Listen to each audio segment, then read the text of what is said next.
Hi folks, this is Jasper again. I'm in Biloxi and this is the Biloxi Lighthouse. It's something that everybody in Mississippi knows about. We had this on our car tags after Katrina. It survived Katrina. It's been here since I think 1845. It's made out of cast iron, so it's pretty strong. And like I say, it's a symbol of resilience for the Mississippi and the Mississippi Gulf Coast. I apologize also for the mockingbird in the bush behind me.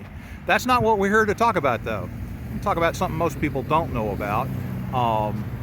So let's get to it. This is the Biloxi Visitor Center. It is right next to or across the street from the lighthouse. The lighthouse is in the middle of Highway 90, and I'm not going to try to get over there and take more pictures of it.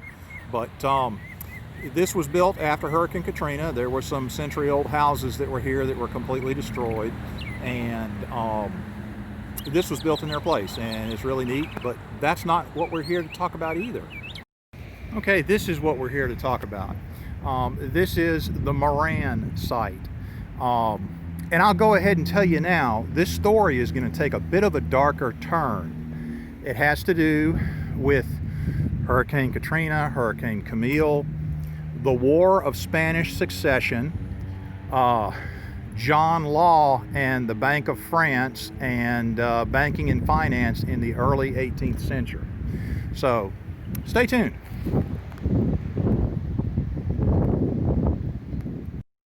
Okay, we're here at the Moran Site. This is a bit of a memorial garden. There are some interpretive signs here, but instead of showing you those signs, I'm just going to tell you the story. And allow me to turn the camera around so you can see my face. At least I hope you can see my face. I know it's probably shady, but anyway, the Moran Site. Mr. Moran was a bolt builder. He was born in 1916, and his house was here. Like I say, where the Visitors Center is, there was some other very, very old houses. We're in the corner of Porter Avenue and Beach Boulevard, US 90. And like I say, Mr. Moran was a boat builder. As he got older, he started painting boats. Now, he had been painting boats all of his life, but since he knew about boats and he knew about paint, he started painting pictures of boats. And he became somewhat of a well-known artist of boat pictures. And he had a studio here. Now, Hurricane Camille happened in 1969, and it was what everybody thought was the worst storm that could ever be. And his house was damaged. Even though we're sitting kind of up on a little bit of a hill right here, he had some damage to his house from the wave action. And when they were repairing it, they discovered skeletons underneath the house. There were 12 skeletons underneath the house. And when they built the house back, of course it was his art studio at that time, what they did is they ran some electrical lights underneath the floors in the house, and he put in some plexiglass to shine lights on the skeletons so that people visiting his art studio could go look at those skeletons. Yes. So anyway, fast forward to 2005, and Hurricane Katrina came in and completely destroyed basically everything along the beach here. It completely destroyed his house. I showed you the Biloxi Lighthouse. The water was, I think, either up to the railing at the top or almost up there, but waves were crashing over it. So wiped out Mr. Moran's house.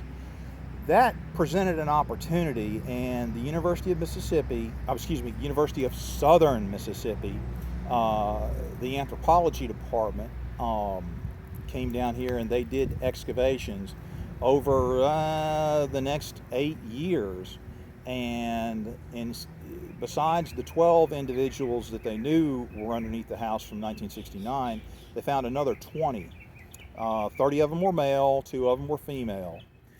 They think, based on their excavations, that they were servants who came over from France These were all Europeans, not Native Americans, which is why they were able to excavate it. Um, but this was all part of, if you Google John Law and the Mississippi Bubble, you had the Mississippi Company, which was a corporation in France, and I'm not going to dive down this rabbit hole.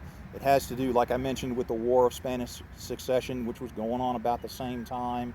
But they were building colonies in Louisiana, and John Law was selling stock in the company that was part of a bank that he started that was the first to issue paper money.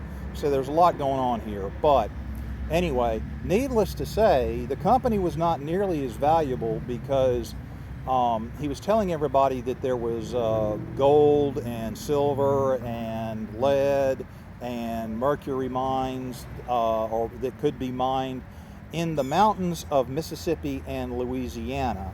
And if you know anything about Mississippi and Louisiana, you know that's not true.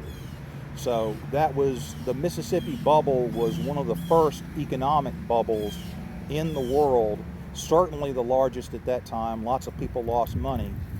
One of the things about Biloxi is that it was founded in 1699, and then later abandoned and set up again and abandoned. And it wasn't until I think the mid 1730s or 40s that it became permanent. But between 1717 and 1722, this was sort of a way station. The big ships couldn't come in past Ship Harbor, so they would unload. Couldn't come past the harbor at Ship Island. They would unload at Ship Island on the smaller boats. People would come here from Biloxi. The idea is that they would go up the Biloxi River and other rivers to settle, or move over into Louisiana, which at that time you had to come into Ship Island because the mouth of the Mississippi River was blocked up with logs. So there was a lot of people here, but this was not meant to be a permanent colony, and it was more of a way station, so they didn't plant any crops.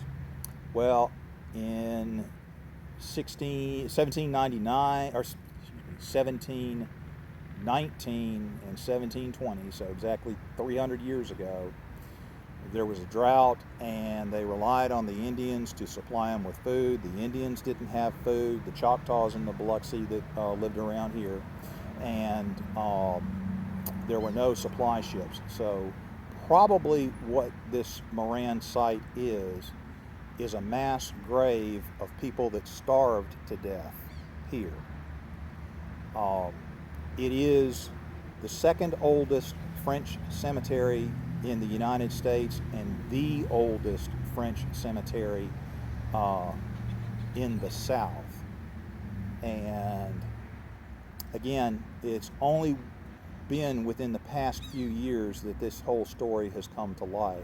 So they have a very nice memorial garden here. There's the statue of the Weeping Angels that I'm not turning my back on. But yeah, there's a nice statue here. There's some plaques and commemorative and interpretive signs around. So if you're in Biloxi, it'd be something neat to see. So anyway, thank you very much.